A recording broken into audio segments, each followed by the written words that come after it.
10 p.m. only on WinDCRadio.com, powered by GoWin Media.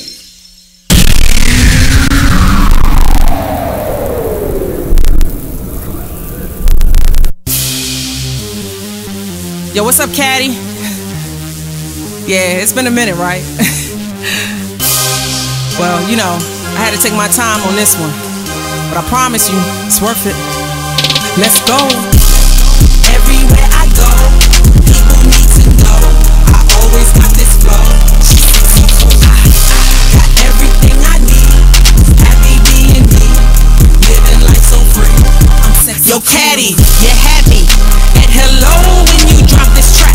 I'ma get my thing off. I'ma get cool status back. Just cause I'm cool don't mean that I can't cause some damage. When I think of sexy, I see Diane C and Dorothy Dandridge. I'ma make this track real famous. I'ma make it hot, I'ma flame this. I'ma make it sweet like chocolate cookies. You can call me Amos. Don't really care how you take this. I'm bringing peace, why you wanna hate this? I'm building, why you wanna break it down when you should just embrace it? Let's face it, they say, Jay, how you gonna change the game? Well, I'ma bring that class back, but no crack just for the fame. Just to get a name, I think that shit is lame. So many imitation type of dames, they all the same. I'm cool enough to hang with all them tough boys. He calls me DDGC, I make my own noise. Even though I can be calm, no need for alarm or to make things hot, but I will come to your spot and put your words on that chopping block. Oh, everywhere I go, people need to know I always got this flow. I got everything I need, happy being me, living life so free. Don't play by nobody's rules. Too smart for you to even fool. Not a stone, I am a jewel. I got my own style, can't be taught in school. I'm cooler than the wind blowing in the tropics. Hey young, I'm about that and I'm true to that. So watch me rock it. They be like, who that chick that gets over 600 hits on a stylish profile pic? She's fully clothed and ain't showing shit. Yeah, that girl is sick. Many cannot handle this. Not a group for the grown-ass woman, so yeah, I'm a bit ridiculous. Got a dude who's spoiling me, while the others be boring me. He ain't got nothing to worry about. I'm his queen, so he treats me like royalty. I'm big on loyalty, in a fitted cap and a fitted tee. Yeah, the people want more of me. Oh yeah, they be encoring me. Make them players sad. I make them haters mad. You didn't know I get my sense and swag from my dad. I'ma be a legend. Don't mean to boast, don't mean to brag, but I'll be the coolest and the sexiest you ever had. Everywhere I go, people need to know I always got this flow. I got everything I need, happy being me, living life so free. I'm sexy cool. Everywhere I go, people need to know I always got this flow. I got everything I need, happy being me, living life so free. I'm sexy cool. Yeah. There it is. Sexy cool. Come on. Let's bring class back. You know? You have to show everything to be sexy or to be cool. It's cool to be smart. You know? It's cool to have integrity. It's sexy to leave something to the imagination. At least that's my opinion. Y'all check it. I'm sexy cool.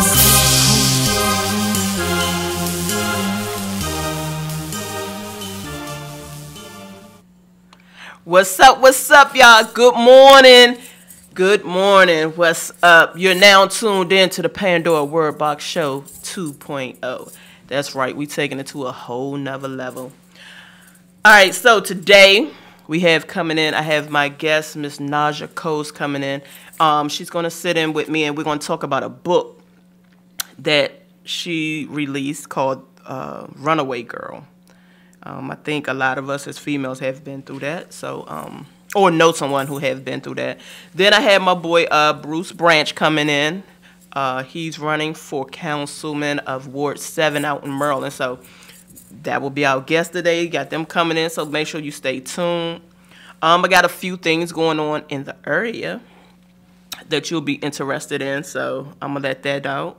I want to send a shout out to Trife Gang and Bam 640 for a great success on their event last week called the Loud Fest.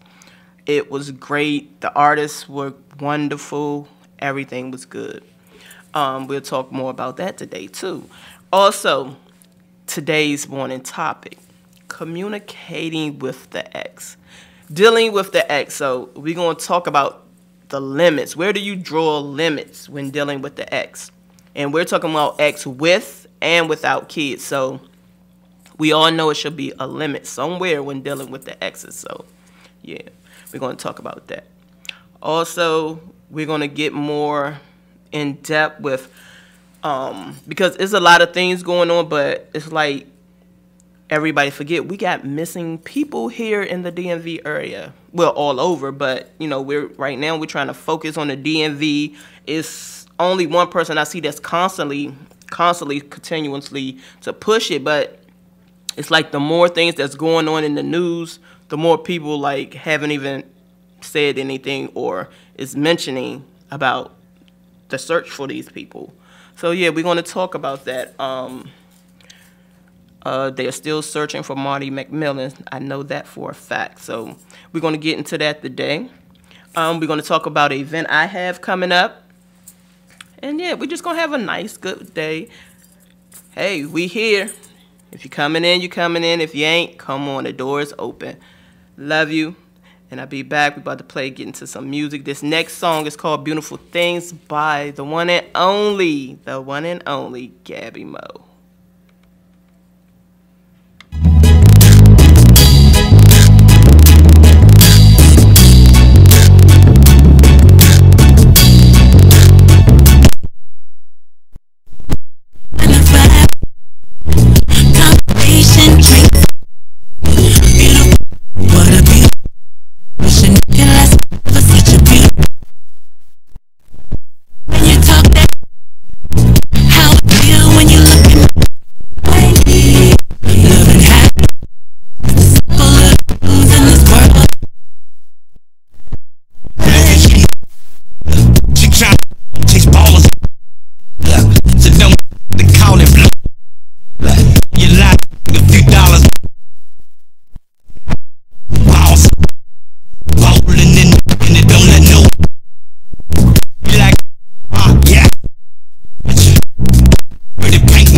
Wish one of my definition. You the whole world blind, like her. Sophisticated, only five occasion. Prefer taking walks. Make it to hold the key to her heart. Conversation drinks. Beautiful, what a beautiful. Wishing it could last for such a beautiful. When you talk that, how it feel when you look at me. Loving happy, the simple little things in this world. Looking at such a beautiful thing, it's like we live so down. You feel the love, appreciating every magical moment we share. Baby, look and happy little things in me. Hold your close. Mutual wonder. Continue. Let the wheels kind of walk it out until I hit. Oh, such a blessing. And have a dot in your circle, but only money jack. Oh, the $1 million body clap. Oh, baby, deserve a stamp. Everything that's where you're true. And the vibe, conversation drinks. Beautiful, what a beautiful. Wishing it could last for such a beautiful. When you talk that, how it feel when you look at me. Baby, loving happy, the simple little things in this world.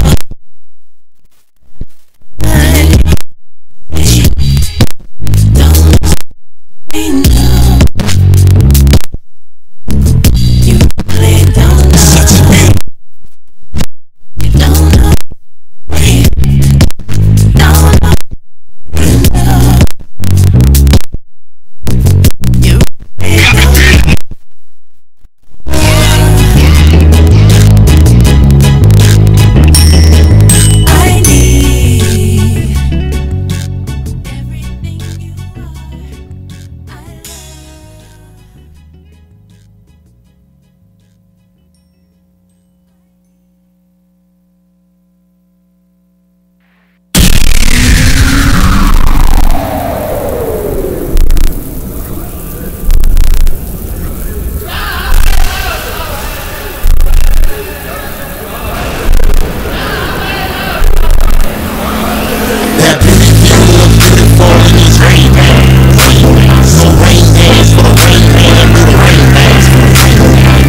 Okay. I don't believe there's a booty that could jiggle too much. Ridiculous. One flick of the wrist, play a card on the wrist. The rain stimulates the tongue, the tip of the membrane. It matter how smart is she get good brain. When pay bills on rainy days, rain checks.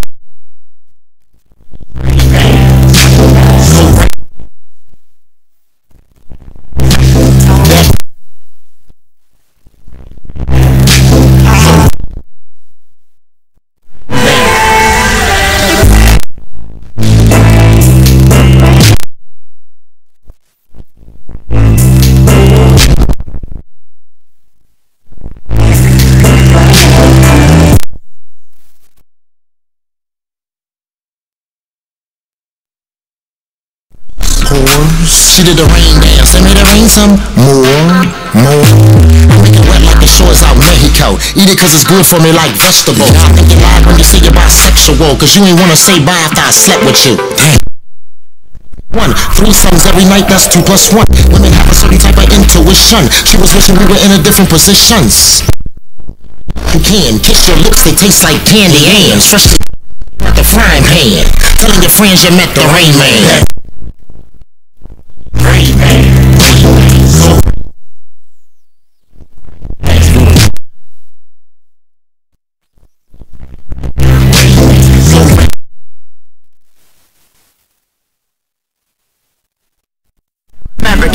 And everything I mean is the money is flowing no different than rivers. Throw ones on the slip, got a young got the shit, pussy purring and shit. Here my karma go me and this. Fuck a cop, fuck a truce, loose stage in it.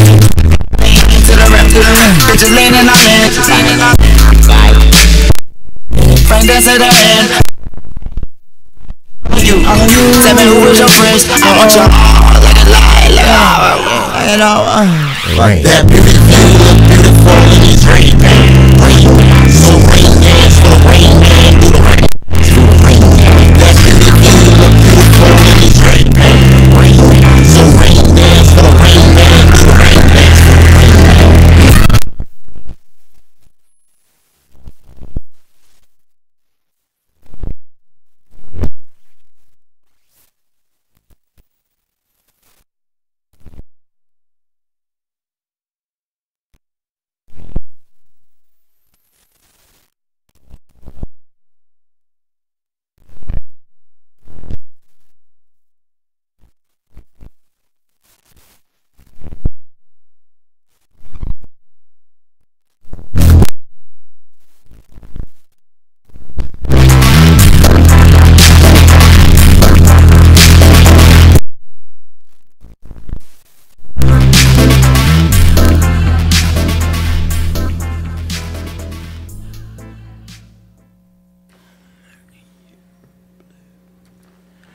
What's up, y'all? You're now tuned back into the Pandora Word Box Show.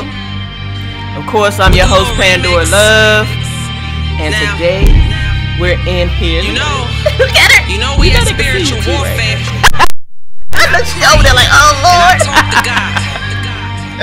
Sometimes I gotta. We here with my girl, Stacy. Stacy, also known as Sexy Eyes. Tell them a little bit about you and your organization. Hello, I'm Sexy Eyes from Lady Savior Social Club. We're here today to do donations for the Hurricane Harvey. We're a nonprofit organization that's out there in the metropolitan area that's out to help kids as well as homeless people as families as well. We do a lot of youth activities within the DC area. So we ask for you guys to come out and support us. Bring any donations, water perishable items, toys, toiletries, clothing, anything that you can possibly think of. Nothing is so small as your toothbrush, just to help us out here to get these people down there in Texas some helping hand. Oh, okay. So how long has your organization been in business? We have been out, it's a year and a half now. We one day just decided, okay, we seeing all these kids out here that falling behind. There's nobody out there to help them out. So we decided we're going to come out here and we're going to try to help them out. If nobody know, you know, I have a son that used to play for Blue High School, but he was not able to play this past year. Yes. So we was all into the Department of Education, trying to get them to, you know, let them play. Unfortunately, it didn't happen like that, but he was well, known, and everybody did support him during the time. So we just out to make sure that these kids, there's a lot going on in the metropolitan area with these children, especially females, but not just, females, but males as well. But females are our high topic right now. Males are our dominant, but we want to make sure they're going on the right track as well. Okay. So when you first started it, was it hard to get things together as far as where you wanted to start at with the process? It wasn't hard because I have been dealing with youth since my son was 6 years old. It was like I always gave a helping hand. I didn't care what it was. So when my daughter, who's the founder of Lady Saviors, decided to say, well, maybe we need to reach out a little bit more. And I said, well, it's fine with me. Whatever connections we can put in, we can put in. So we've been going ever since. I mean, we're a small social club. There's only 7 of us. But we have a very high, tolerance. Everybody is there. Everybody's willing to support all the way down to parents, grandparents, great-great-grandparents. I get a lot of support, especially from the youth organization. Trey Brown, he's always been my right hand. So, I help him out a lot with kids. So we just out there for the kids. It's nothing else, the kids, homeless people. Anywhere we can sit here and we can just help them out. If it's nothing but to help them read, we're here. Okay. All right, so I'm going to take a little break. We're going to get to talk to Stacey a little bit more, and we'll be right back, y'all. It seems like you're winning through my Gemini side, icy double size, I call that twinning. From the beginning of the sinning, you keep us distracted. The proof is in your actions and you need to be redacted. Invert the truth and misconstrue the real with lies. Pervert the mindless but the righteous is destined to rise. Yeah. He said, Gina, you know my purpose is to seek, lie, destroy and kill. And I said I ain't doubt you for a second, that's your mission, and I know that it's real. See, I wish that my people would just wake up from this nightmare, but you know the deal. It's bad, and maybe they won't, but hey, then again, maybe I will. Yeah, I do it for the realest kings in this game of life right now, I will. Yeah, I do it for the realest queens in this game of life right now, I will. Maybe for our future generations and our youth right now, I will. I do it for the realest, our legacy depends on that, so yeah, I will. You hear me? I tell them, now go and pop that ish like you usually do. Your dance is so ugly, but your trance looks so beautiful. I give them eargasms, nothing really sexual. I penetrate subliminals, that's something they not used to. You poison masses and the whole time they laughing. You put death in their hands and the whole time they clapping. Fishing for information, catching souls with fake bait. I'm here to warn my people, time's up. There's no time to wait, the children really need us. So how you gonna feed us? If our soul is dry, what we planting if we seedless? It's unbelievable, your tricks that we be falling for. It's inconceivable, the rich and they be wanting more from the poor.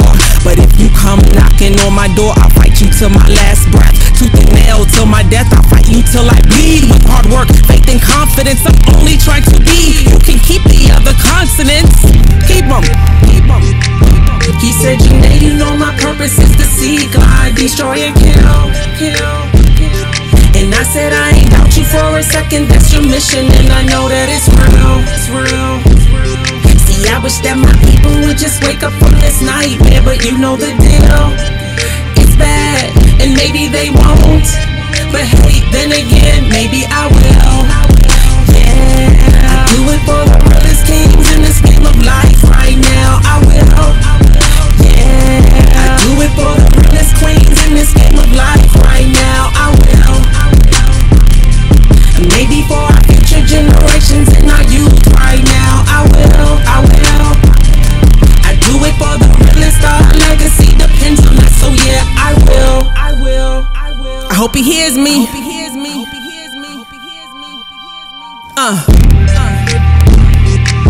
He said, Janae, you know my purpose is to seek, lie, destroy, kill.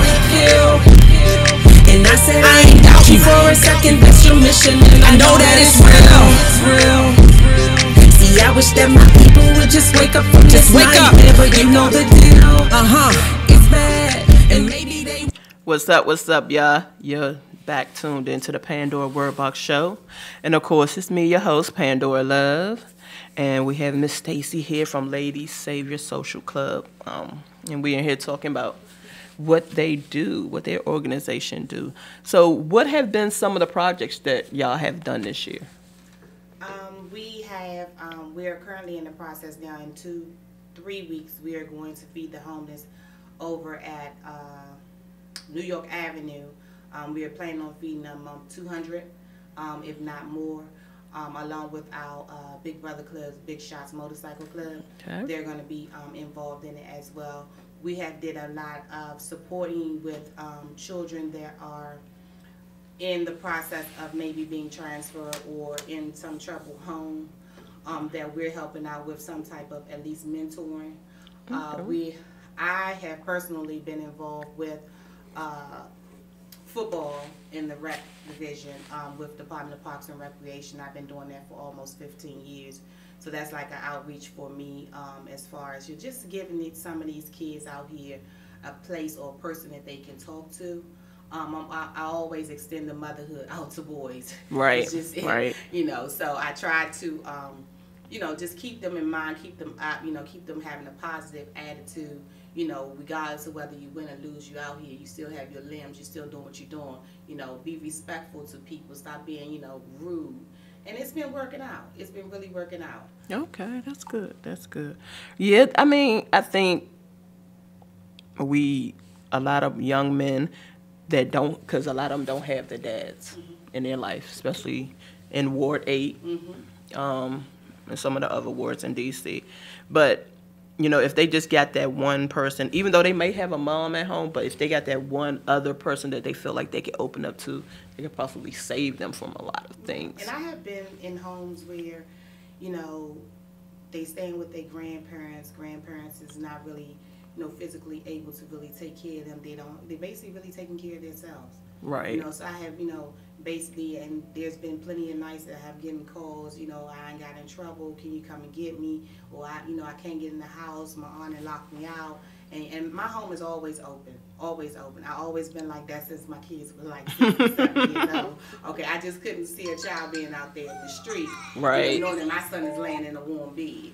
You right. know, that doesn't work with me. But we're trying to get more of organizations that's out there that's willing to help us, you know, to get through these kids, because it's a lot. I mean, especially with the sex trafficking in the Washington metropolitan area, you know, the crime rate that's going up, and we're just really trying to get out there. We just want help. I mean, wherever you want us to be at, we can be at.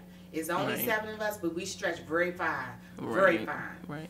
And like you said, like you mentioned, because I mentioned earlier when I did my opening for the show, was like with so much going on right now, it's like nobody is really mentioning. Like everybody forgot about, oh, we got this sex trafficking going on here. Oh, we still got people missing here in D.C. It's like with so much going on, everybody's forgetting about it and moving on to the next thing. Yeah. When it still exists, it's still going on. Yes.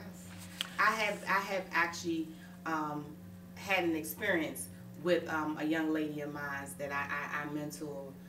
Been mentoring her since 15, and she was involved in that type of thing, and by grace of God, she's out of it. She's living her life. She still has emotional issues going on, you know, every now and then she has it, but she's out of it. And it took a while, but we had to get her on the right track, and she had to get from it, and she's doing excellent. That's good. That's good. So how do you become so, I want to say, soft-hearted? Because, you know, in situations with, like you help people, but, you know, you always got them ones that take advantage of the situation. And, you know, a lot of us are very soft-hearted. And, you know, we'll say, I ain't doing it again. I ain't letting nobody do this no more. I ain't taking in no more kids, this and that. Have you ever got to that point and just keep doing it and keep doing it? Sometimes I get to the point where I don't think I can do it. But, you know, I look every single day and I say, Lord, my mother raised us. It was 3 of us by herself, you know, and it was a struggle. So for a struggle, you get a struggle. And I can't walk past and see a child and I know that there's something wrong and just to walk away. That's just that my heart is just not like that. I mean, I don't care if it's, oh, I see that she ain't had no shoes on or they don't have a jacket on. Baby, where your jacket at? I don't have one. Hold on for a minute. Right. Hold on for a minute. And that's even with homeless people being, I have stopped and I have had stuff in the trunk of my car. And I don't care where it came from. I'm like, here, baby, take it. It's yours. I don't care. Just take it. Oh, thank you very much. If I got money, hey, food. Now, I go in McDonald's, Popeyes, anywhere. Somebody standing right there, you want something to eat? Sure, I'll buy you something to eat, no problem. I just have the heart. I just cannot see somebody, because it could be me. It can be me. They always say that you're 2 steps from being homeless.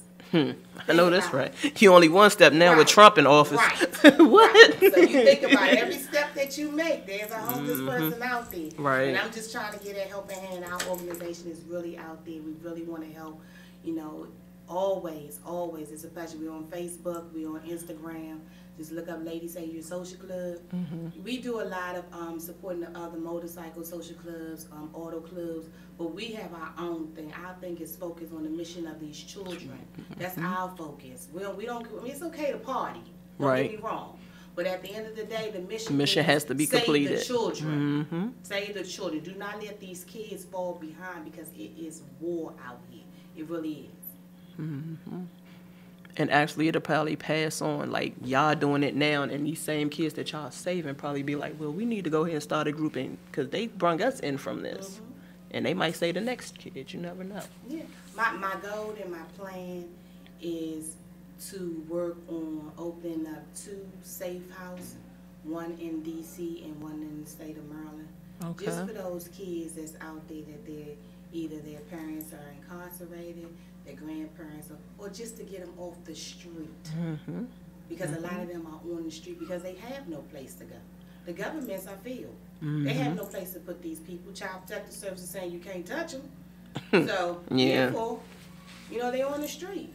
That's my goal and my plan for this organization, is to open up these safe houses, give these kids some help, and so they can be productive in life. Okay. That's good. That's a good plan. So with everything going on, you know, like Mayor Bowser. Oh, okay. She made some changes in DC. A lot I don't agree with them. You know, I just feel some type of way like about a lot of things, and I feel like it's money being used that could be used for something else. You know, like my grandkids, I have custody of my grandkids. So they go to school all year. They have this new all year school thing. But to me, it seems to like she only focused on our area, which is like Ward 8 area. Okay, so these kids over here have to go to school all year long, get a couple, 2 or 3 week break, and back in school. But at the same time, you're paying for extra schooling, but you got all these programs in place in the school. So if these programs supposed to be working so much, why do they have to extend the school year? Right. That's unnecessary money if that's the reason why you place these programs there. I honestly believe that they don't think everything through when they're doing this allocation, putting money here, money there. Because I always said, and I keep continuing to say, you took a lot out of parks and recreation. When you took a lot out of parks and recreation, you basically told these kids to go out there to the streets and it's yours. That's it. And that's the biggest problem that I have, because if you put more into these parks and recreations, giving them more activities to do, giving them more basketball, extending the age limit on sports, you will find a big difference. Right. You'll find it wouldn't be no, oh, you got to extend out the school year. Because they can leave from school, go to the recreation center. Yep. From the recreation center, you should be able to have your little snack of a dinner. You go home, you got a full belly, and you're able to sleep with it. And see, that's what I was about to say. You know, back in the days, that last meal at the rec was dinner for some of them kids. Yes. They knew that was dinner. If they wasn't there for nothing else, they were there to make sure they got snacks. Yes. And they have basically just eliminated that. You know, it's very rare. You're not gonna find a recreation center that has that now. Right. You're not gonna find that unless there's a person that's a program manager that's over there that said, hey, I'm gonna take these funds out of my pocket and make sure that these kids gonna eat before they go home. But you ain't finding very many that's doing that. It's a budget cut. I think if they put that back, give them more activities, if it's nothing but tutoring, mentoring, something to get these kids going, to say, I'm coming here every single day because I know these people care about me. Right. All right. Well, I'm glad you came and told us about your organization. You know, how can people reach y'all if they want to reach out to y'all as far as donating, or you know, if they know some kids or something going on, they may want y'all to come out. How can somebody reach y'all? We are on Facebook as Lady Savior Social Club. You can also reach me at LSSC@gmail.com. I am on there constantly, all day long. Okay, so just remember that I am Prez. My name is Stacy. They call me Sexy Eyes. I am the president for Lady Savior Social Club. So just if you think of anything, if you need some help, if you want us to come out and talk to the kids, please, please, please reach out to us. We'll be happy to do it. Everybody in our social club has some type of experience that has gone on through our lives that we can actually relate on some of these children. Okay. And you'll be here around for a while as people come in collect, dropping off donations, right? Until the end. All them MCs, SCs, ACs, I need y'all to come out here and support us. All right, y'all. So that's the Lady Savior Social Club. All right, Stacy. So you gonna be here chilling with me for a minute? We got Mr. Bruce Branch in the office, so I'm about to get him in here. We be right back, y'all. Directors. Yeah. Ooh, yeah.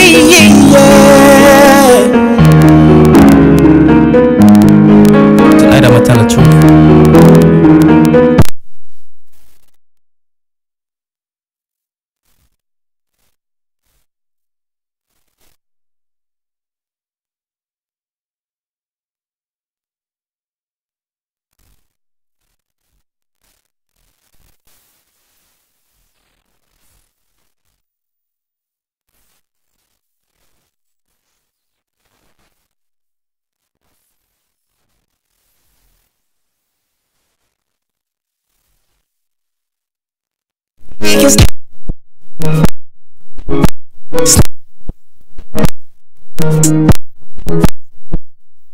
Sneaking and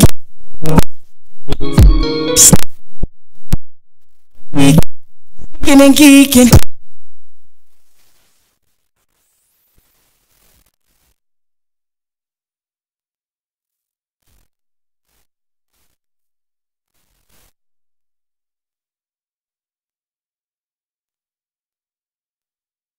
Don't wanna lose you. Even when a nigga say, don't wanna lose you. Don't ever nigga say, you don't wanna lose you. I know I got a good girl, I don't wanna lose you.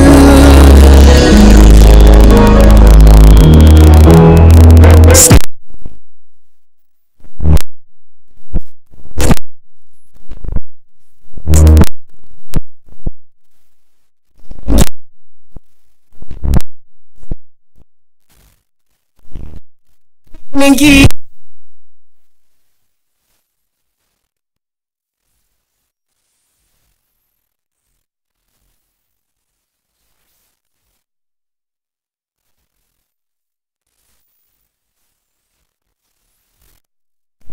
I don't wanna lose you.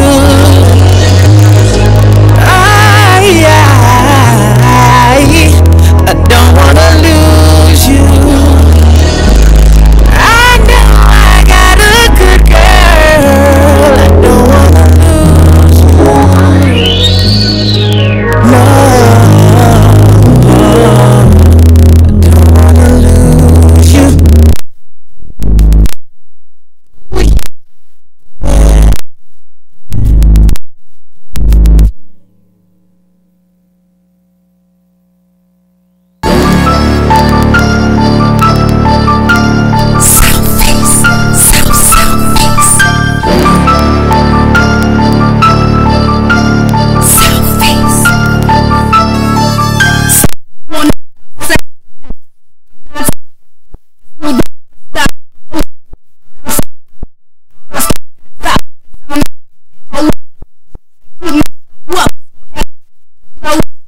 shit here, now pull up.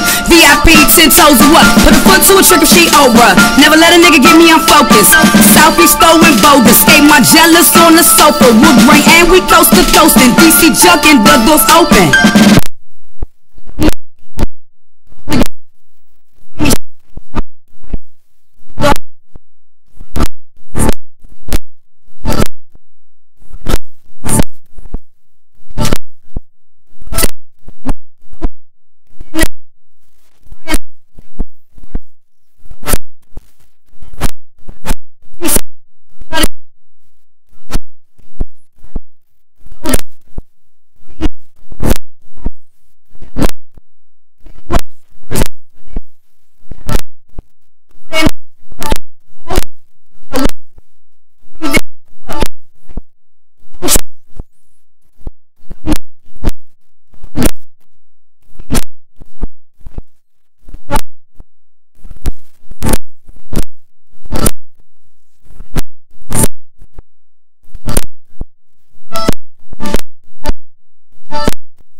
What's up, y'all? We back.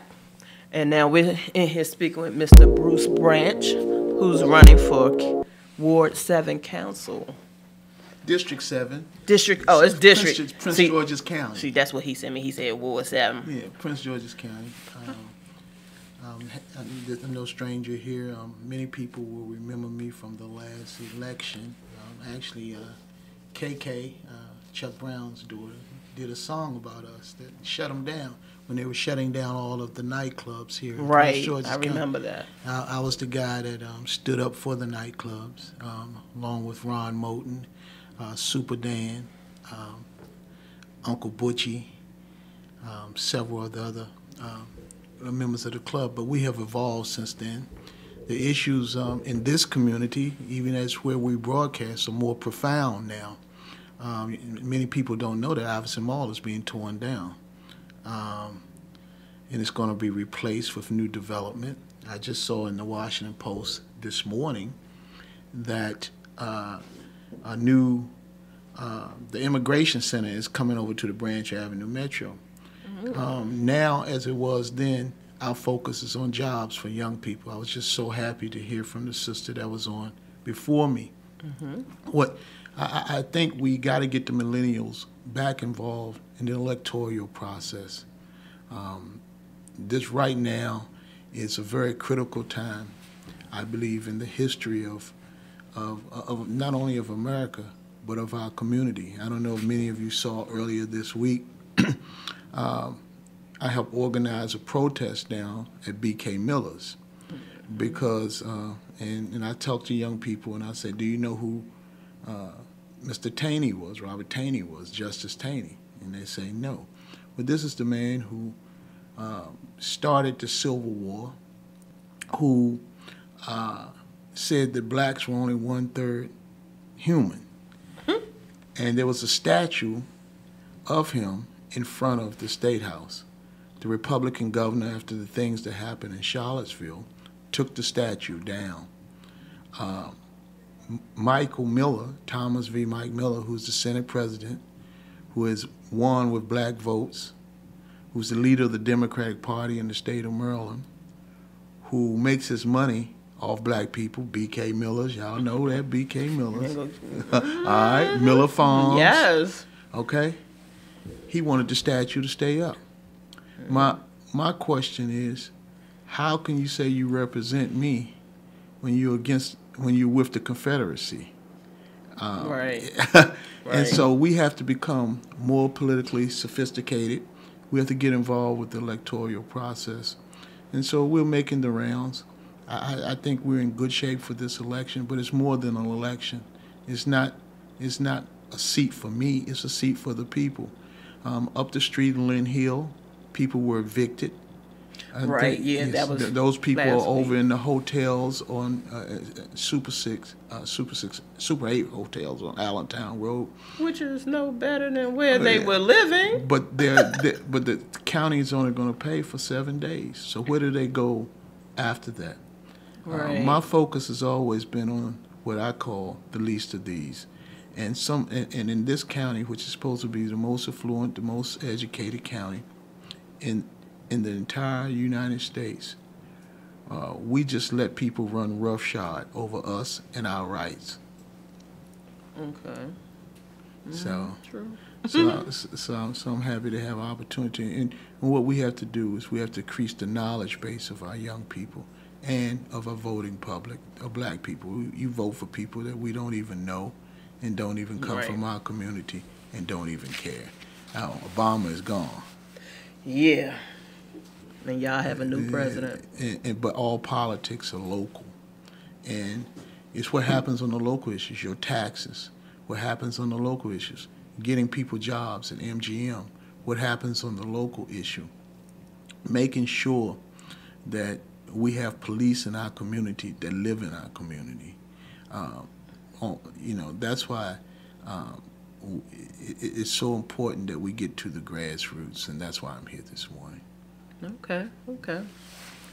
So, I mean, I know you ran before, so when did it hit your mind that, you know what, I'm the one that can make this Great. change? Yeah, well, great. To me, great leaders are chosen, they're not called. And it's not something I wanted to do. But when I saw that small business owners, a lot of people say go-go is a bad thing. I mean, let's be honest. It probably cost me the election if I had not stood up. Because the people who were supposed to come out and vote didn't vote. The Right. people who I was standing up for didn't come out and vote, which is fine. But right is right, wrong is wrong. And nobody would ever go to Nashville and say they couldn't do their country music. Right. Go-go is a part of the fabric of our community. Dancing is not bad. Go-go never shot and killed nobody. People do. Right. My position has always been we need to give young people an outlet. We need to give young people somewhere where the natural creative instincts that God has given them, they need to be able to develop those. And for us in our community, music has been a way. It's been a great creative way in our culture. What would Jay-Z be doing without music? What would 50 Cent be doing without music? What would Snoop Dogg be doing without music? And so when you take away music, you take away a part of the fabric that has made, the black culture such a very unique culture. So my thing is, let's keep the black culture. She was talking about sports. I've been very involved in sports. I was a sports writer for many years, USA Today, Louisville Courier-Journal. I was the first black sports writer there. I did first black syndicated show in Kentucky. And one of the things that I want to bring back is midnight basketball in this community. Because I know for me, if I was playing basketball, I ain't have time to think about anything negative. I believe, and I've talked to so many young men who say, man, if you get to basketball, man, it'll make a big difference. A lot of fatherhood mentoring groups. We work a lot with people with grants and writing grants and setting up nonprofits. And one of the things that I hear all of them say is that our youth are not occupied. One of the reasons we have so much obesity in our community because they stay in the house and play video games. We were the video games. We got outside, we ran, we played. In fact, when I was growing up, my parents didn't let us stay in the house. After a certain part, you had to go. You had to go outside. Don't be running back and forth. You had to go outside and play.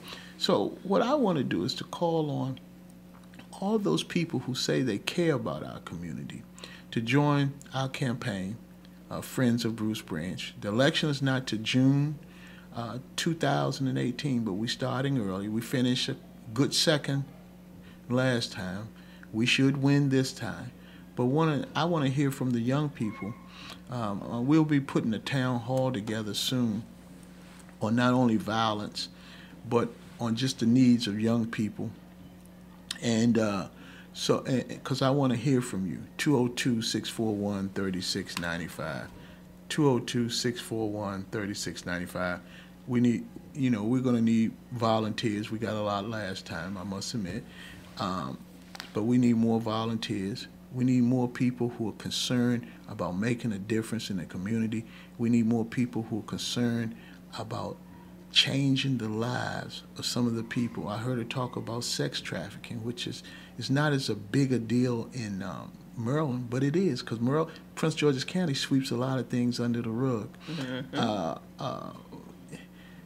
I can't think of no other place other than the Atlanta child murders, where so many young black youth have gone missing, and there has not been outrage in the community.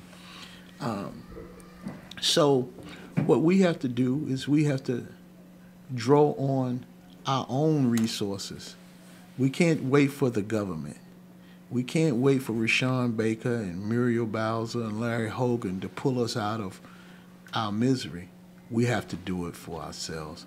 And for that, I'm grateful for this opportunity, Pandora, to come and to share with you and to let your listeners know that there's still hope, and there's still someone out there who's willing to fight and stand up for them. Well, one person wanted me to ask you, what can you do with the lack of education provided in District 7, PG schools like Panorama Elementary? She said our children don't have any free programs in PG. The first thing, I would like her name and her number, and I would like for her to call me, 202-641-3695, because that is a big part of our campaign. The first thing we got to do is get a new superintendent. We've had children molested in Prince George's County schools. The superintendent stays. We've had $6.5 million in Head Start money. The superintendent stayed. We've had school board members embarrassed and them to turn the mic off on it. 2 young girls giving their graduation speeches. The superintendent has stayed. And so I say we need a complete shakeup. That's why I've joined forces with C. Anthony Muse, State Senator C. Anthony Muse. We want him to be the next county executive. He's assured us that there will be a total educational reform. We'll put the school board back in the hands of the people. But beyond that, we need funding. We need some new buildings. And I will work with our state senators and our state delegates to get more funding. But even beyond that, we got to get the type of principals and the type of parent involvement and the type of programs. There are not a lot of programs. We need international baccalaureate programs. I gave my announcement was last week, and I talked of my vision, and I saw a District 7 where we would have the best schools, and that would be the envy of the entire county, because this is the last place for gentrification. And we're close to the edge of D.C. Yeah. We got more subway stations. We have more apartments. I have a single mothers club. A lot of single moms. She just said something about that. A lot of single moms need help. I want to create, with government funding, a single mothers club where people who need community service come and mow the lawn. I want daycares to donate 2, 3, 4 hours so moms can go out and get her nails done. But more than that, we need programs for these children. Sports is a great way, but we need mentoring programs like Take Charge program, like Men Aiming Higher, like her program. Somebody to just tell these children to hug them and to love them. And I believe if every child got a hug, if every child got the attention they needed, that you'll see grades go up. But it has to start from the top, and we have to have buildings. We can't have buildings where there's mold remediation, like it is at District Heights, and you sending our children in to drink water that's contaminated, and nobody does it. I will fight for them. I will stand up for them, and that's why I'm on this journey. Yeah, she says she feels that PG don't like black children or single mothers. So, I mean, that's her feeling. That's her feeling. That's her opinion. She say that's how she feels. I'm not I'm the last one with the man they call Django to defend Prince George's County schools, but I think there is an obvious bias to people who are on the lower social economic rung of society in Prince George's County, and I think that's wrong. Okay, true. All right, so for everybody that's listening or anybody that want to reach out to you that may want to volunteer or want to ask you some questions or give you some things that they know going on that you might can put in your campaign to use and help them with, how can they reach you? 202-641-3695. 202-641-3695. They can also, we have a campaign email, but I'm going to give my personal email, brucebranch@live.com. I like that better. And for each of you, I want y'all to live and live great. Branch@live.com. Okay. All right, so you say everything don't start until June of 2018? That's when the election, June 26, 2018. Okay.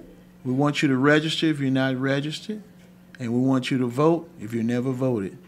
And the way to vote, hopefully I'm the first name on the ballot and the first name in your heart.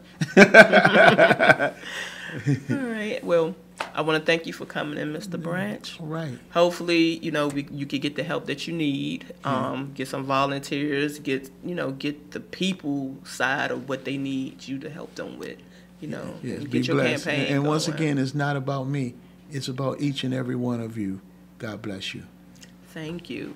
We be right back, y'all. Don't forget, I will repeat the number again if you didn't catch this number. I will repeat the number by the end of the show. I will. I definitely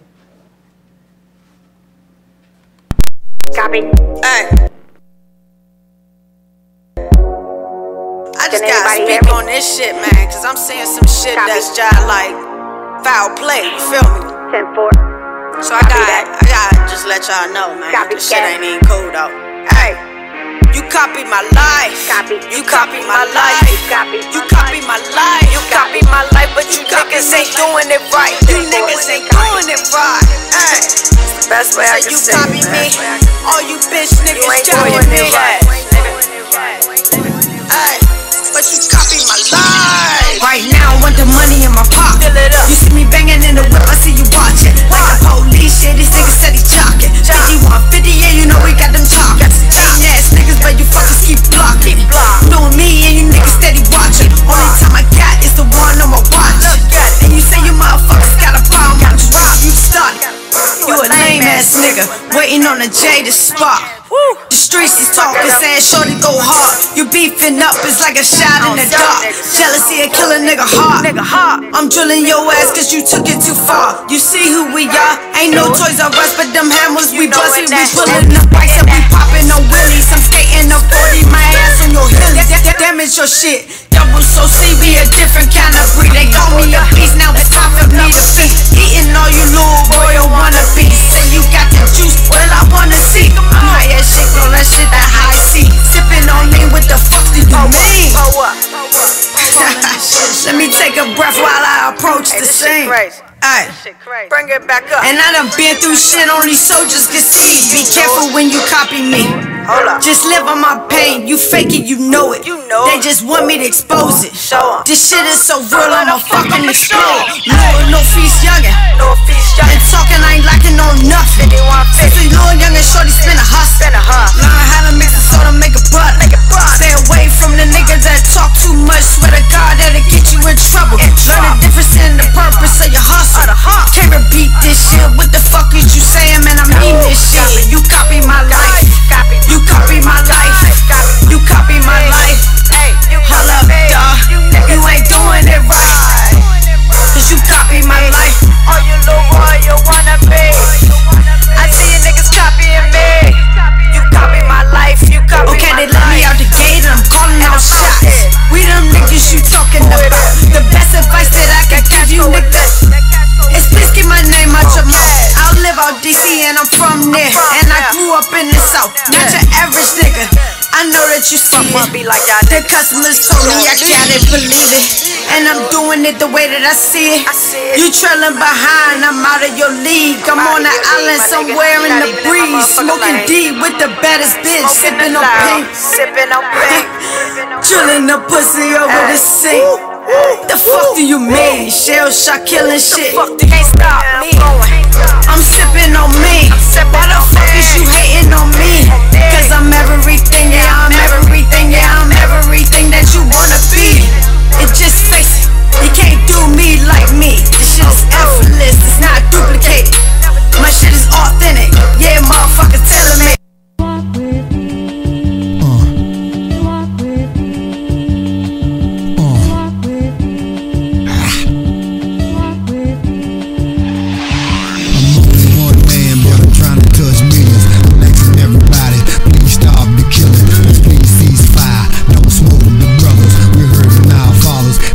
Our mothers, destroying our wives and burning our brothers. This is not a game, honestly it's a shame. But death is a hurt and pain can bring pain. Black on black violence, our young people are wildin'. They dying in the streets over so-called beef. Cause you stepped on my shoes, now we fighting over turf. Now here come the guns, is that's what life worth. We dying younger and younger, getting dumber and dumber when it get hot outside. More violence in the summer, we need a ceasefire, limit out getting high. Can we all get along? If not, then tell me why. We need a ceasefire, limit out getting high.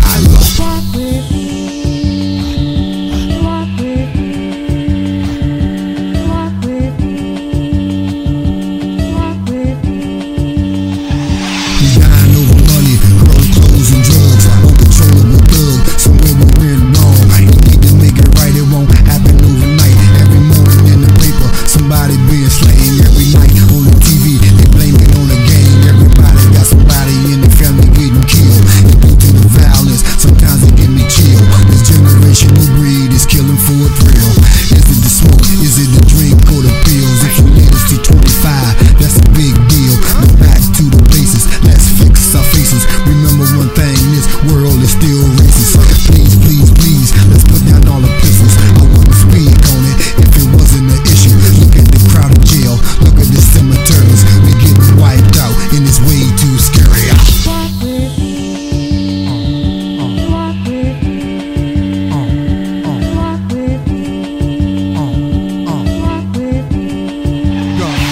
It's hard being me, is it easy being you? Have you ever looked in the mirror lied to? But you know about crying and not sharing the tear. The pain is eternal, been going on for years. My struggle, my pain, my story, my glory. I'm just like you, the same pain, the same worries. You would have it all and be gone in a hurry. I live life to the fullest and do the necessary. I be tired of the gunplay, drug selling and things. When I was young, had a dream, drug dealing was king. I was living the fast life, enjoying finer things. I'm in and out of jail, handcuffed to new bling. Man, I'm rapping for the purpose. I'm tired of family hurting, getting job stars purging. I know life is worth it. The flies I wanna be, but far from being perfect. The flies I wanna be, but far from being perfect.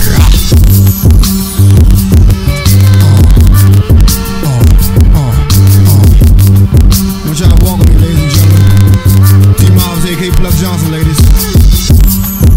Just coming home from the jail cell. Just trying to unite my peoples. DMV and Special. If we grow, we'll blow up, you know what I'm talking about? My man Judah, the whole DMV, Fat Trail.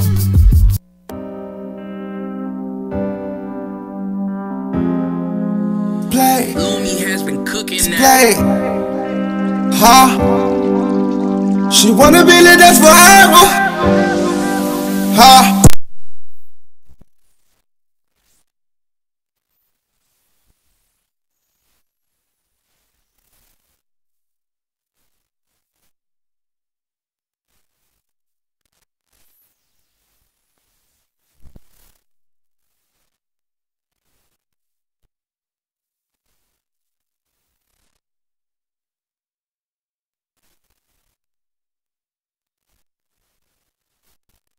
She want me jumping her juice. The fragrance remind me of fruit. Damn, shorty got touches the truth. I think I'ma make her my cool boo. She told me dug it like cool gel. Because I'm a speaker and who now? I'm a Mars, I remind her of blue now. People asking me questions like who now?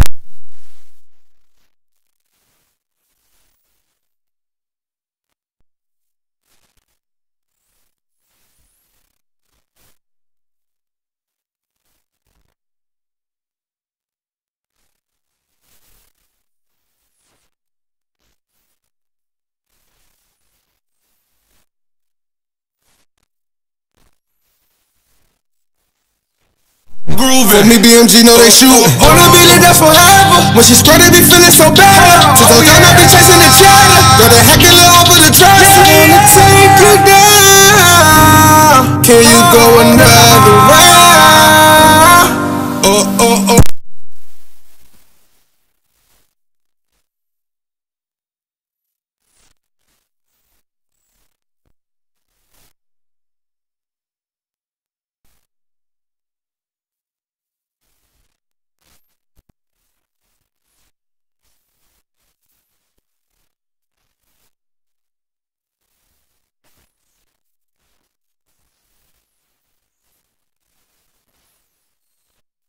She gon' sketch like the brothers. She gon' kirk if she find out they cousins. Run it up, bitch, my pockets on stuff.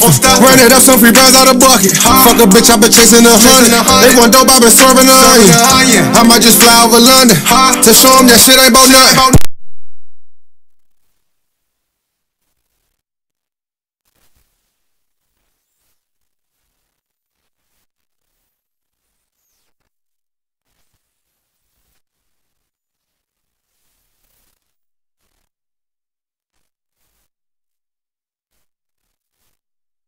Thing.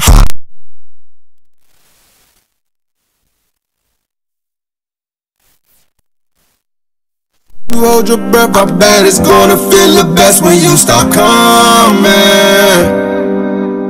And it's a slumber party, everybody getting naughty, ain't no wonder. Oh, oh, oh.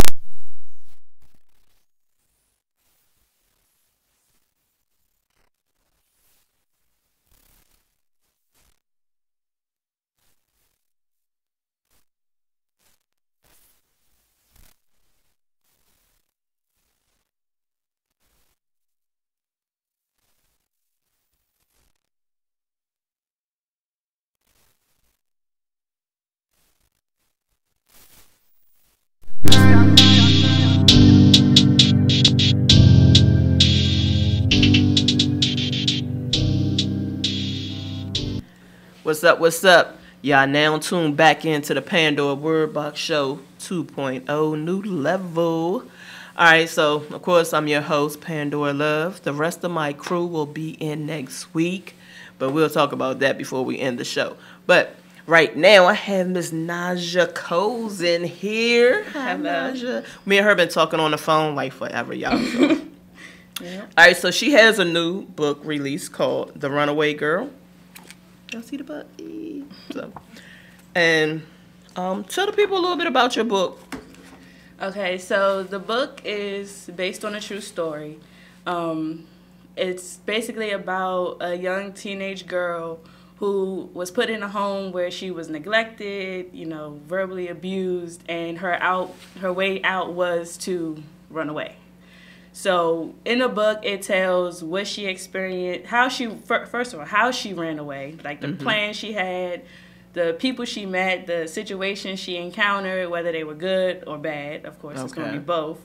And then it kind of gets into how she overcame it, but you still got to get book 2 to really know how she overcame it. So have you started on 2 yet? Somewhat.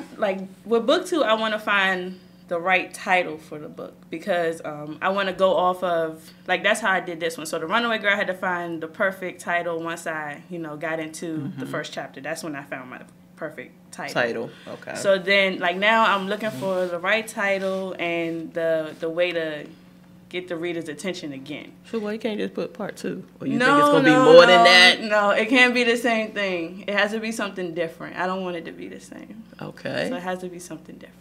Okay, so that means that's when her good side start coming in. Yeah, I don't want to be the runaway girl in book 2. Okay.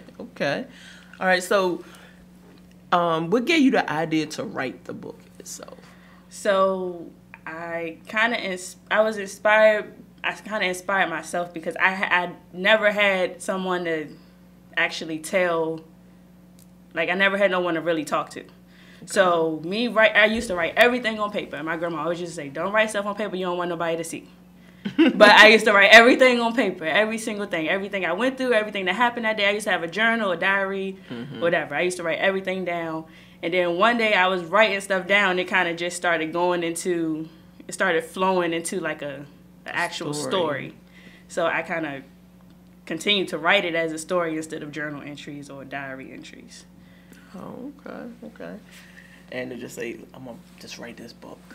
Yeah, I always liked to write. I used to write when I was in kindergarten. That was what I loved. English was my favorite subject. I think we're all writers. I think English was our favorite subject. English, yeah, it makes sense.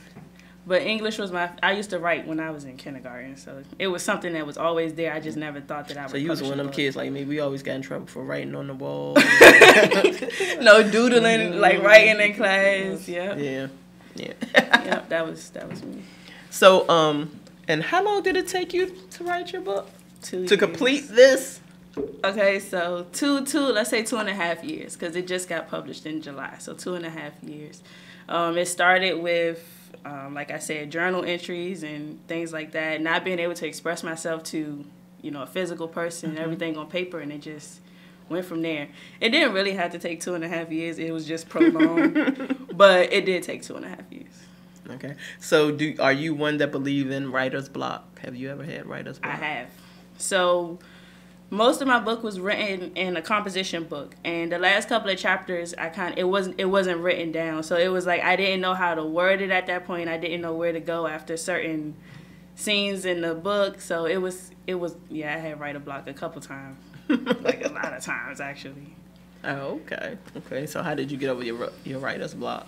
So I would step away from the pen and the paper, and I would go back and think on what situations I actually encountered and vividly remember what happened, and it kind of brought me back to where I was then, and I was able to go for it again. Right, because when I'm writing, they be like, my cousin, he's in South Carolina, and I be like, I got writer's block. I ain't wrote in like 5 days. He be like, that's because ain't nothing going on. I'm like, huh? He say, you ain't got nothing to write if ain't nothing going on. Your brain ain't ticking like it would be if you was in the midst of something and things going on. Yeah. He say, so sometimes just take a step back from the book and come back. So I find that a lot of writers do that. Yeah, there was times where I didn't write for like a week, and when I went back, it was like boom, everything was it just flowed. Right? Because I could get up with the intention of like, I'm gonna write something today. I ain't gonna do it right now, but later on, I'm gonna write today. Yeah. Book still be over there in the corner, like I thought you was gonna write me today. Yep, I had those situations, and I used to carry my composition books everywhere I went. So just in case I decided to write or whatever, I can put it on paper. And see, I'm just learning that because like sometimes I don't drive, I catch the metro, and something to come to my mind, I'm like, oh, and by the time I get home, I forgot it. And everybody like, your phone does this stuff. I'm like, look, I'm so old school. My first love is pen and paper. So if I can grab something and write it, I write it on my hand till I get home. But I'm the sticky note person, so at work I have sticky notes everywhere. Yep. The sticky note person. And another thing that I found that was kind of hard was my title. So I swear I went through like 20 different titles, and it's always like you're gonna go through different titles or different word phrases, and it's gonna be that one that like it's like, yeah, that's it, and then that's when you get rid of the title. So that's why I'm trying to find a good title first for the second book. Oh, okay, yeah, because I know we writers, what they tell us to search and make sure nobody else using the title or whatever. Yeah. So I didn't know until I got so deep into it that it was writing a book. When you see like somebody like us that like to write, we're like, okay, it ain't that hard to write a book. Let me write a book. But now that you're actually doing this, like, hold up. Yeah, it's a lot. Whew. It's a lot. Yeah, but I always love writing. I love journalism. I love all that. And do you do this? I need to know. Like, you'll read somebody's stuff like, no, they should have did this. Yeah, they should have. I do that now, and a lot and stuff. Like, I find myself now since my book is published. Like, when I write certain, like if I write a status, or I'll go back and be like, oh shoot, I forgot to put a capital. Like, I'll correct my statuses because of my book. Normally, I would have been like, I wouldn't have noticed it, or I would have just been like, oh. But now it's like, mandatory for me to. Yeah, once we get these books correct out here, it. we gotta make sure. Because people be like, check your spelling. And Uh-huh. this, and Yeah, I was have people like that you know that what are I, joking and when I I'm say my mom, like, you know what I meant. You know, Yeah, so, you know what I meant. Yeah. But, and my friend, she's like, well, you know you're writing a book. People gonna be trying to critique you and say this and that. I'm like, well, tell them to write it. You know, it just, people are watching everything. Yep. You know, but like I put that up there. I just wanted to get some feedback and just see what, you know, people think, because I let maybe like a handful of people read it.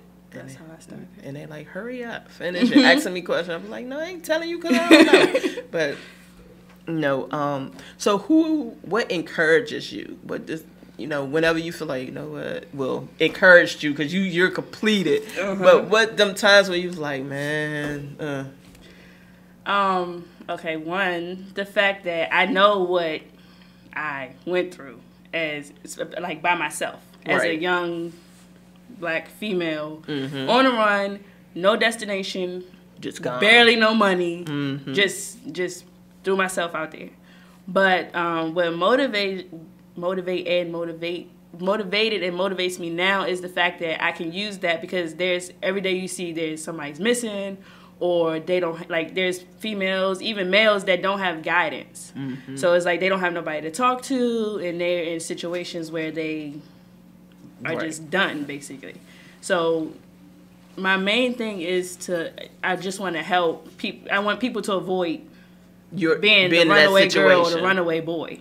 So, you know, I just want to help people. So I figured that if I write that, some people may not listen to me verbally, but some people will read it, or some people will see somebody else reading it and will want to read it, and it'll eventually fall down the line and help somebody. Right.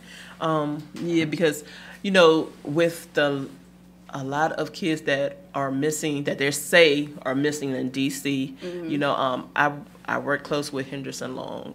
You'll see him on my page a lot. He's one, and he does a lot of advertising about the missing kids and stuff like that on my page.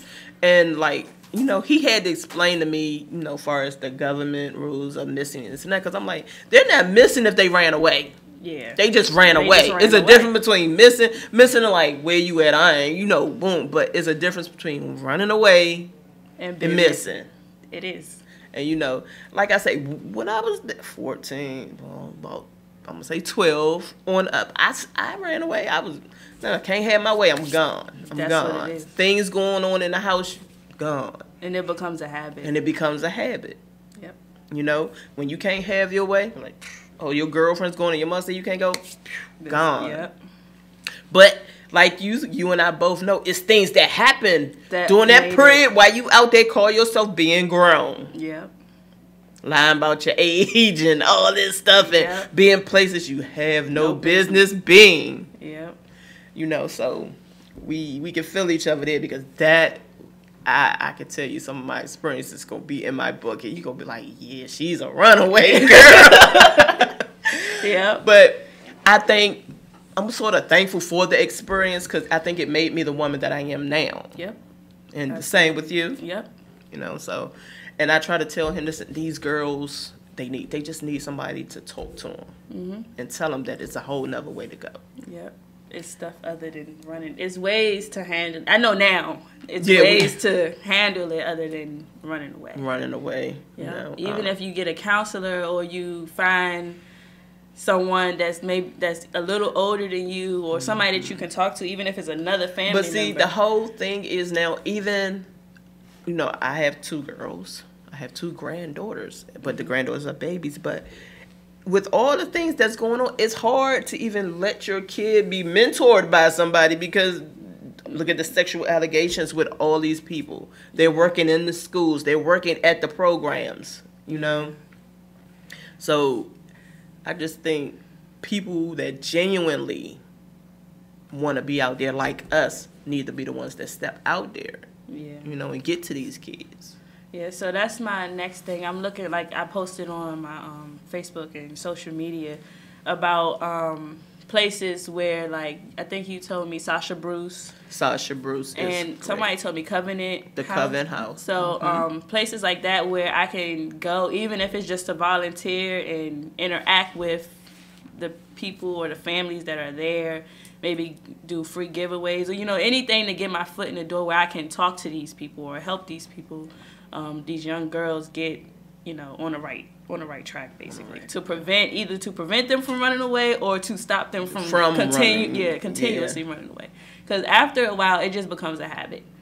And you know, like when you run away, you out there and you're away from whatever the issue is for that moment. But then after a couple hours, you like, dang, I gotta go to the bathroom, but I gotta go in McDonald's to use the bathroom. I gotta go ask somebody. I need to go wash. Yeah, like it's because you don't want to go home. You still gotta go back home, especially when you're a minor.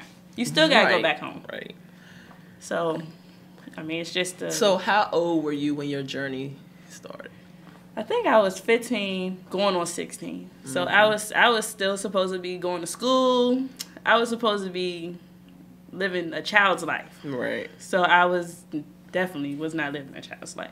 So I was skipping school and I was hanging with people who may have went to school, but after school they was at the parties, they was, you know, drinking, whatever. So I ended up getting myself mixed up with these people, but it wasn't like that's what I had to do. I didn't have to do anything I did. I chose to do it because it became a habit after a while. I mean, I feel like I had a reason to get myself out of the situation I was in the home, but after I was relocated and moved back to a good environment, I still chose to continue the same habits that I had when I first ran away, which I didn't have to do, but it just became a habit. And I can say that now, but before I was like, no. When I was back then, it was like, no. I have a reason to keep running away. And it was denial, and I kept doing it because I thought it was right. But now I can say, after a while, it was just a habit. I just didn't want to be home. I couldn't go to the parties. Well, I'm going to find my way to the party. Like, it just became a habit, a bad habit. Okay, so were you in the system, or was it just family, period? And when it first happened, it was more so I had moved to a different home where it was neglect, whatever, you know, it wasn't a good environment for me. So once I ran away, that's when I got caught up in the system. Okay. Because I don't want to tell the story, but I can kind of cover it. So I was chilling in a location. The police came, and then that's when they're like, oh, we got you in the, you know, they run your information. We got you in the system as a runaway. Okay. And then on top of me being a runaway, it was other things that was in the system that made them say, oh, yeah, you got to come with us. Okay. And then that's how I ended up in the juvenile system. Yeah, in the system. Okay, cool. Yep. Okay, I thought she commented something. Okay, so tell the people, you know, what you're doing with your books, because I know you're doing like some promo giveaways, and I see you done discounted your price some. Yeah, I have. So what I do now is every week, I made it a weekly thing. So every week I have a different promotional code.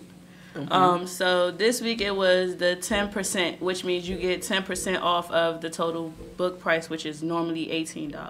Okay. But I still have people who are like, I try to work with my supporters. So if it's a situation where somebody is like absolutely like I can't do it, but I want a book, I have other promotional codes. So it's not like I gotta, you know, I'm pressing not you to get you the book, right? I want you to have the book, so I'm gonna do what I gotta do to get you, you know, the book. So I have promotional codes weekly. This week, like I said, it was the 10%.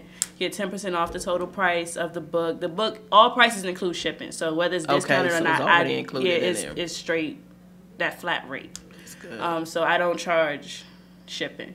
Now I noticed that the book orders that I took recently, because of the storm and stuff in Texas, it kind of like prolonged my shipment. Delayed, okay. So it delayed. It made my shipment come late. So I'm not backed up on my shipping. It's just that I probably eventually will be because of the process. Right. Yep.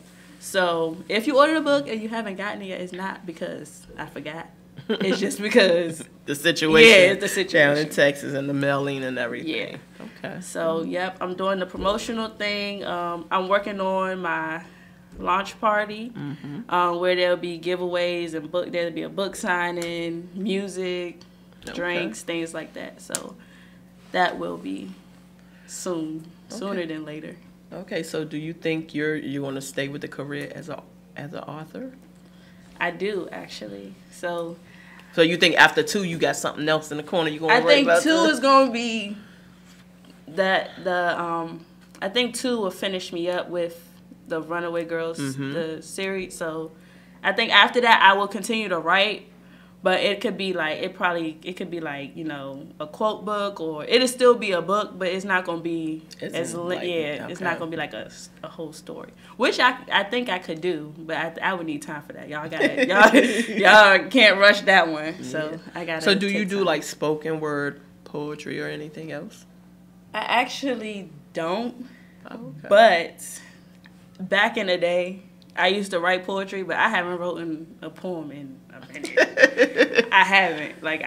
I mean, sometimes I get words where it's like I'm speaking and then I'm like, oh shoot, that could be a poem. Yeah. Like it could be whatever, but I haven't written a poem in forever. But I want to try Busboys and Poets too, because they have like different things where I can, do excerpts from my book, or even do poetry if that's something I wanted to go back to doing. Oh, okay, that's what's up. All right, so tell everybody where they can find your book.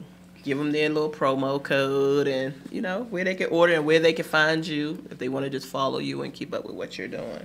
Okay, so my website, I have a website where you can purchase the book online, which I found is easier because at first I started with the PayPal thing. So you can find the book on www.nscolesarthur.com. And also my Facebook. If you had questions or wanted to purchase a book through there, you can do it. My Facebook is Nijah, Nijahs Coles on Facebook and Instagram. So either one is fine. Okay, that's what's up. Well, I want to thank you for coming in. You're welcome. Hopefully, we'll be talking. We talk all the time. Yeah. We'll be talking, and I'm going to let everybody announce when she's having her release party, so y'all can come on out and support. But until then, go ahead, order the book. If you having like problems with a daughter, a stepdaughter, or your niece, or one of them little girls out there that just refuse to stay home, get her a copy of the book. She'll sit there and read it. It'll draw her attention from the beginning. So, just get her a copy of the book, and maybe this can help her change her situation. Yeah, not only girls, but young men too. I mean, of course, most of my situations are female related, but it's still parts where it'll catch the young man's eye as well. Okay, well, if you got that little boy, get them in there. Them kids that don't want to stay home. Yeah. So, all right, so she gave y'all the information. Did you give me your Facebook, your Twitter? And all my that Facebook stuff? and my Instagram, yeah, I gave it to them. The website, again, is www.nscolesarthur.com. And my Facebook is just my first, middle, initial, and last name. So Nijah, Nijahs Coles, Coles. And my Instagram and Facebook are the same. Okay. All right, y'all. We're going to be right back. Oh, look.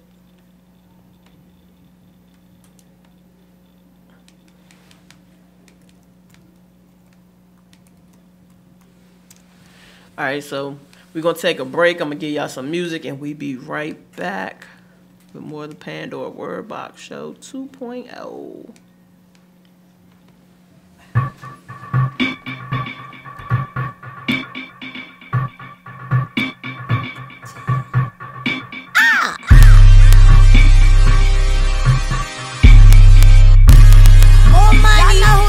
Fuck this thing,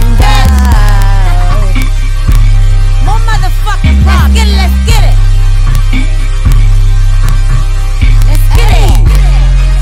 Let's get it. Let's get it.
love be so fake, wasn't real from beginning. The lies that we lost, still grieving the pain. The worst than the ever 2015.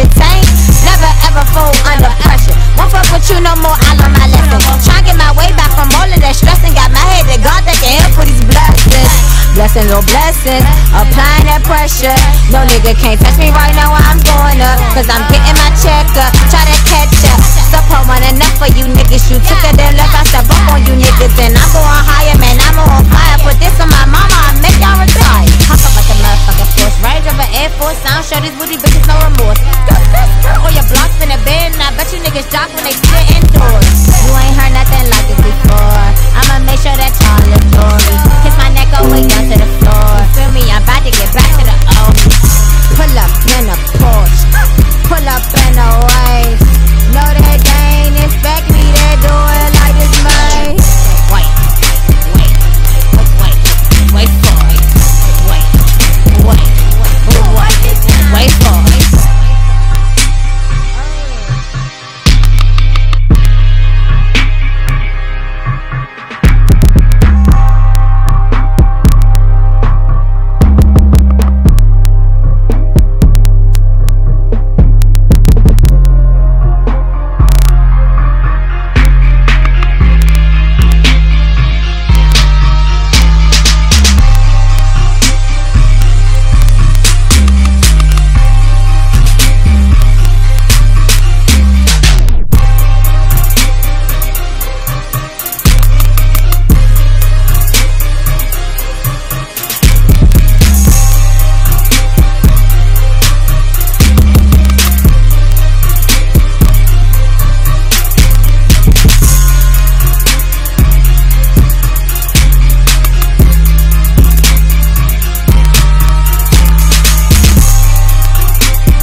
female human being of African descent, subject of extreme abuse and oppressed based upon the inaccurate or faulty perception of the oppressor, scientific mother of civilization, one from whom life comes forth, one who subscribes and practices thoughts of deeds which promote unity among people of color. Synonyms: wife, mother, sister, leader, teacher, warrior. Objectives: strong, intelligent, beautiful, compassionate, tireless. 500 years, I never cried enough tears. Bring the veil proper, send the Western Union land. Remember help for mommy, cook and clean, essential things. They keep me brushed up, lucky for when I spread my wings. Thirsty, wondering when I become a mommy. For my children go to college. Don't let the devil tempt you when the hot stocks top notch. Hot rock on your big top. Spit bucks, cause the hiccups. Make them tie your blocks up. I know Mouse stood for Islam by any means. Trayvon, Mike, and Sandra died for our kids to see. I find it strange to me that Lord Boosie had cancer, but the fans prayed the way that Reaper out his dreams. People searching this queen, and all the angels under wings. Now my eyes looking through his thing. All I had dreams, my brother Marty had dreams, so I can still rap all this time for me. I blessed the roof, I back up to no hugs, that chivalry. Never snake or snitch, no paperwork, that ain't me. Oh, murder is the gold, I keep a piece for peace and fame. They gon' come out for me. Brenda, the cheek and that's it. A strong woman is one who feels deeply and loves fiercely. Her tears flow just as abundantly as her laughter. A strong woman is both soft and powerful. She is both practical and spiritual. A strong woman in her essence is a gift to the world. I ain't ever get no coffee, but can't nobody stop. I walk with the same, check the temperature, but they heat it to his pussy. Lay him down like a brown, roll out with a sussy. Ice cold Tuesday, Miss Sexy Movie. Louis Buttons, Gucci Belt, you bitches scuffle. I'm a trendsetter, know the hustle from the struggle.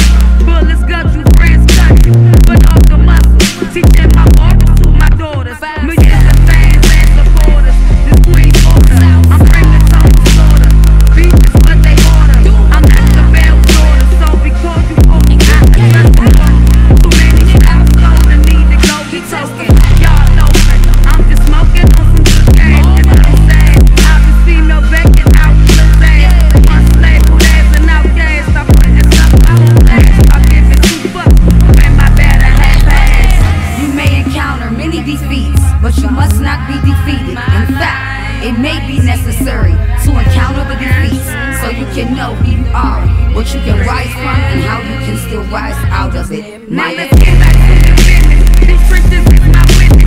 That right hand on that business. Keep your feet on business. To the big setback business. Don't leave myself with no business. Now we know you don't business. On stage, keep back out listen. Let's get back to the business. These Christians is my witness. That right hand on that business. Keep your feet on business. To the big setback business. Don't leave myself with no business. Now we know you don't business. On stage, keep back out listen. Dig this, man. It's a Woolly World ENT, man. Brought to you by the one little kid that did, man. And man, you know what it is for me, man. It's all on the bitch, man. But look here, man. Even when we doing hate to our own people, man, it's still considered a form of slavery, man. But you know we do anything we gotta do to get this bread, man. And believe me, Jack, I gotta get it, man. Hey, man, I love all the women in my family, man.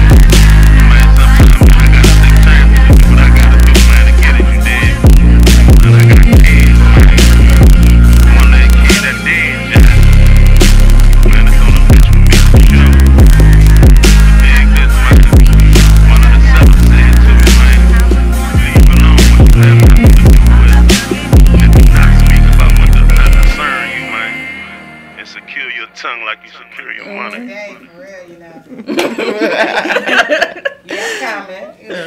What's up, y'all? We're back. You're tuned into the Pandora Word Box Show. And quickly, we're going to get on today's topic, which is communicating with the ex. Dealing with the ex.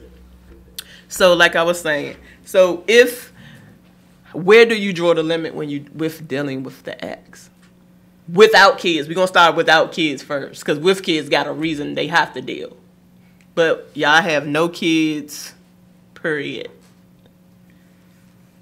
So, I mean, and you didn't leave on bad terms. You just like, look, we can't do this no more.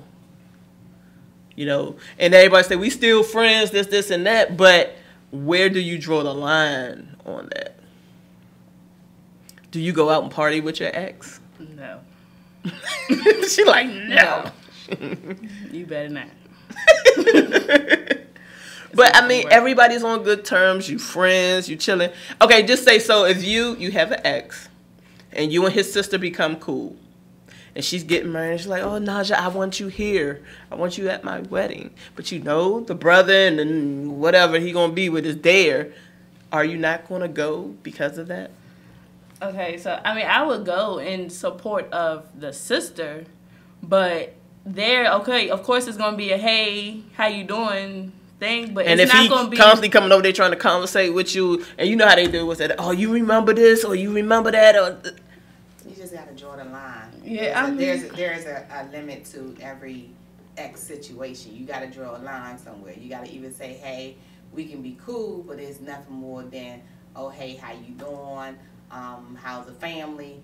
That's that. To go to a further level, then you're not over that person, right? So there was never closure game. Right. If it's going to the point where it's like, oh, you remember when, when it goes to that point, it's like. So what about dealing with the ex family? Like I say, what if like my mom was asking about you? She's having something and she wants you there.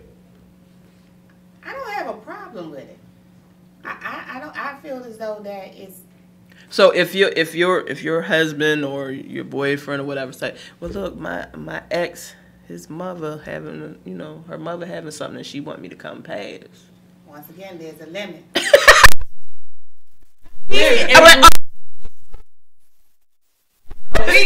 we not going, then it's send your. She say again. Oh, you can go and say, hey.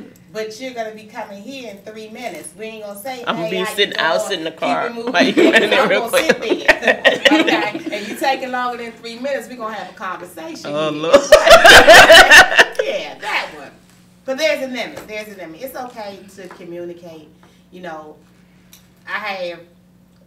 My kids are grown, and I still have a communication with my ex and his family. But I draw the line. Because number one, he has a fiance. I draw the line. They invite me all the time. But I say, because I don't want her to feel uncomfortable. Right. I never want another female to feel uncomfortable or another male to feel uncomfortable. So I said, no, my kids go all the time. But me, in general, I say, no, thank you. Just send me a plate. Do something. Right. Right. I don't want it. And he'd be like, come on, you can go. You know how my family is. We've been on each other. No. Out of the respect of the woman, no. But see, like you say, so what if your family knowing you? Okay, so when we go to the part where the family knows you, like you grew up together, y'all live maybe next door to each other type thing. And you become family really even before the relationship. Some people don't realize it's much deeper than that when they get into a relationship with somebody. Like she's never going nowhere. She's been here since she was 2. She's not going nowhere. We used to date. That's it. We're not together no more. But you still got some people that feel some type of way about that. And I can relate to that. I can definitely relate to that. I mean, he used to pull my hair when I was in 6th grade. Who's to say that we were ever going to be together? Right.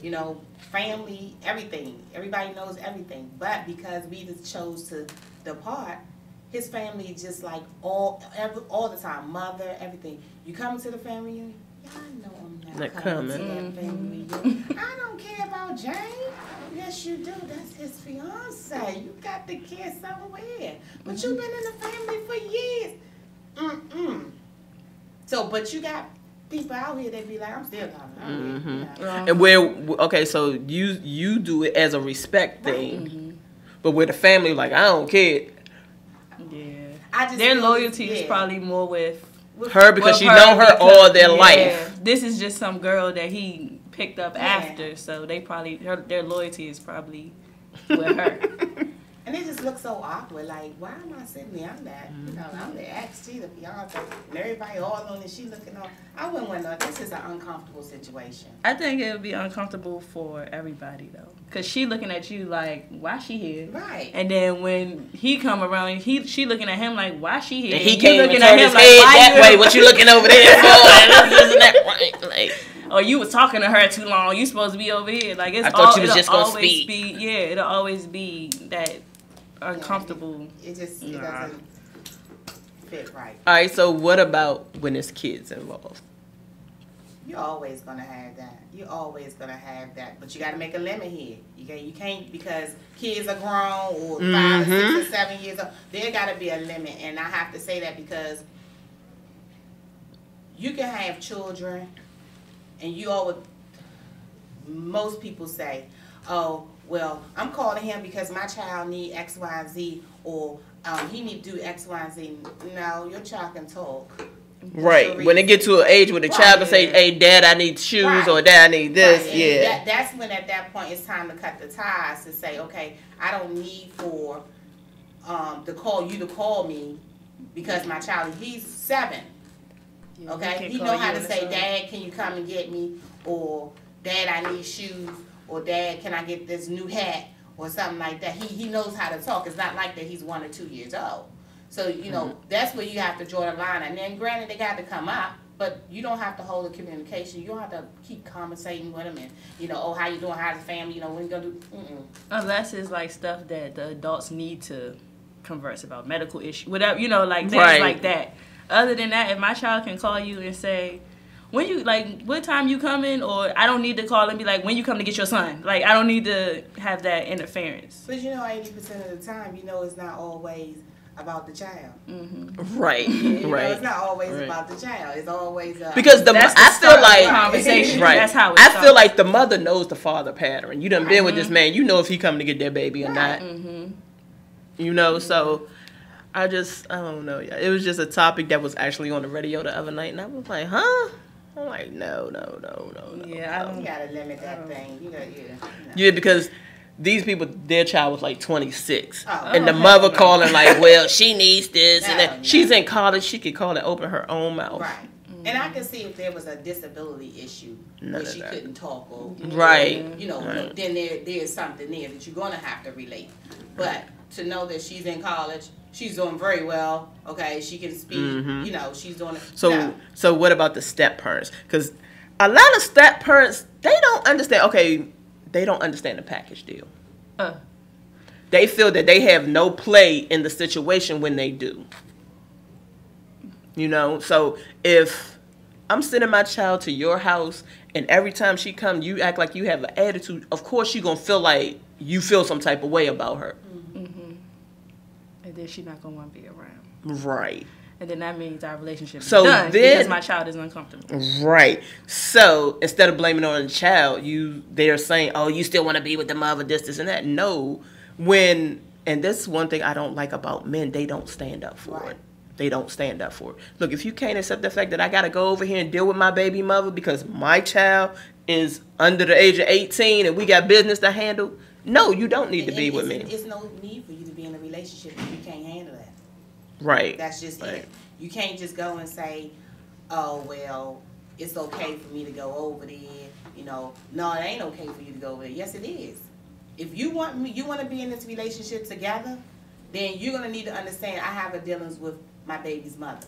I have to make sure that this is gonna go smoothly, so we won't have no problems. But a lot of men won't put it out there like that.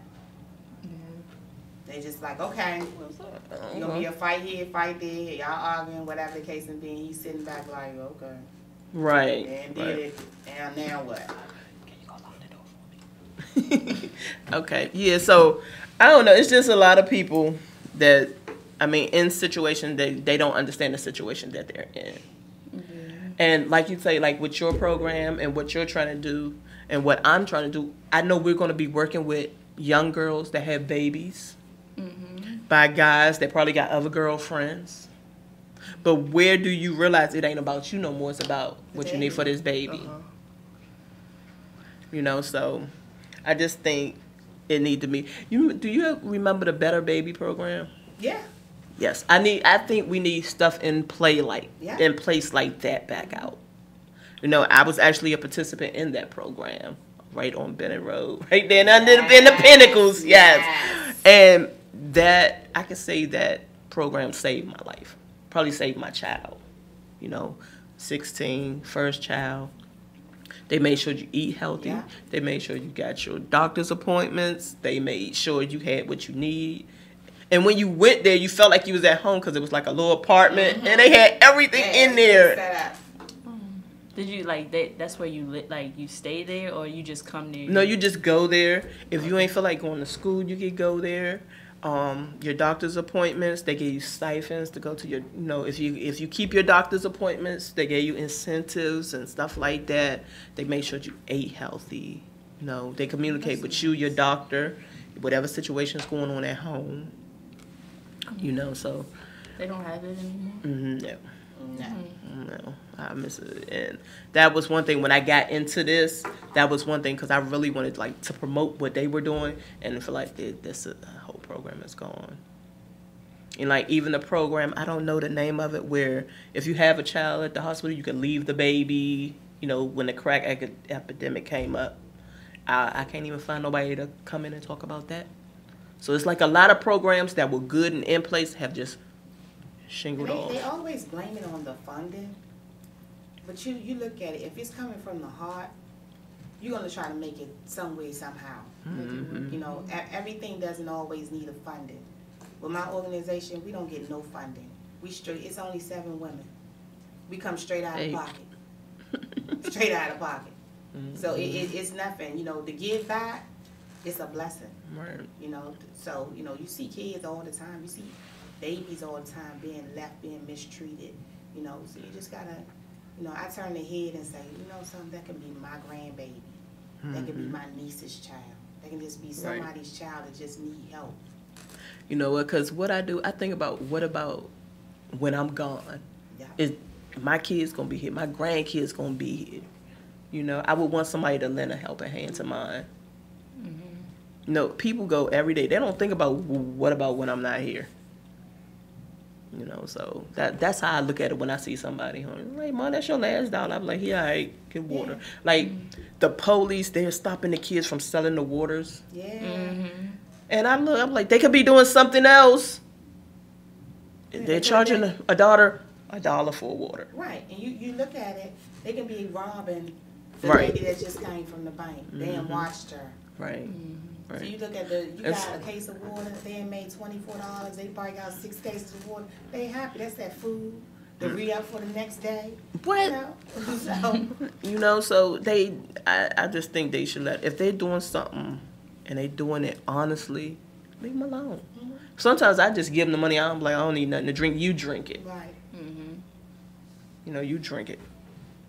You know, because, you know, a hustler, they ain't going to drink their own product. I'm like, man, I don't want one, but I'm going to try to make an extra dollar. I'm like, here go $1. Go ahead, drink your water. And they're actually cheaper than the store. You get a water for $1 and a Gatorade for $2. What? Yeah. You know, so. And it's cold. Right, and it's cold. And it's cold. All right, so with that being said, thank y'all for participating with that. But, okay, so let y'all know, I have an event coming up September 17th at Pure Lounge called The Listening Party. It's for the DMV indie artists. Well, artists all over. I mean, since we're worldwide now. Artists all over. You can hit me up, contact me. You'll come in, you'll perform, and you'll have some songs critiqued. Some people, I will have people there to give you feedback on your songs. You know, because I feel like this. Your homeboy going to tell you rock because he want to drink and smoke with you while you in the studio. While you riding around in your car, you that free ride. So he going to tell you that song rock just because he want to hang with you. And I think if you're getting opinions from people that don't know you, that's into music, they're going to give you the truth. Right. You know, they ain't going to just tell you that because you my homeboy, I want to smoke. I ain't going to tell you that joint suck. Right. But I will. I will. I'm like, nah, redo that joint right there. You know, but it all comes out of love. You know, I love music, so, yeah. Also, shout out to Trife Gang and Bam 640 for the Loud Fest, and Mrs. Gang for the Loud Fest. That turned out wonderful. It was a great experience. I don't smoke no more, but it was still fun. They have another one coming up. I'll get the date for that and let y'all know. So shout out to all the artists that performed, all the artists that are actually going to be on the listening party. That's about it. I've been busy. So I want to shout out Bruce Branch for coming in. Hopefully he could, you know, do what he say he gonna do. You know, because a lot of them come, they say they gonna do this and do that. So hopefully he is the people's choice. You know, he do what he say for the people. You know, so. Because, you know, me and them people, we got history. You know, so I've been one known to go in on the council, especially D.C., so yeah. Oh, yeah. Yeah. Oh, yeah. Yeah. Shout out to La Ruby, man. Shout out to Lady Savior Social Club. Thank y'all for coming and chilling with me. No problem, no problem. You know, shout out to y'all brothers, Big Shot Motor Club. Also, Luscious Curve Modeling Agency. Hey, T, we beefing. I'm going to let you know that off top. Your sister, when I get off here, your sister going to call you and I'm going to light your phone up. Fire coming through the earplug. So, yeah. You want to shout somebody out now? No. Just my supporters. No. Just my supporters. Everybody that supports me. I'm grateful for my supporters. All right, that's what's up. You got a new supporter in the house, Lady Saviors. Yes. Well, thank you. Yes. And of course, I'm a supporter. You know that. Okay. My All right, boyfriend y'all. is my biggest supporter, though, so. That's Yay, for the boyfriend. Yeah, for the boyfriend. He be carrying them box of books. I'm like, look. All right, y'all. We be right back. Yeah. You're my best friend.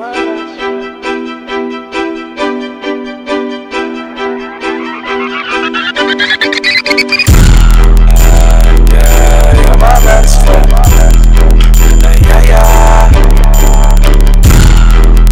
Yeah, you're my best friend.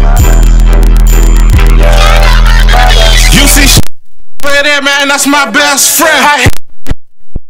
Get on me. She know what's up. She like that. You better friend. You see yeah, man, that's my best friend. I hit them. Get on me. She know what's up. She like that. You better aim. yeah, man, that's my best friend. She got a and every we fresh to the casket when we step. They always where you fucking shout out my one of them my best friends. And she sent fresh pics. Time like a best friend. And then the bitches. It's fuck.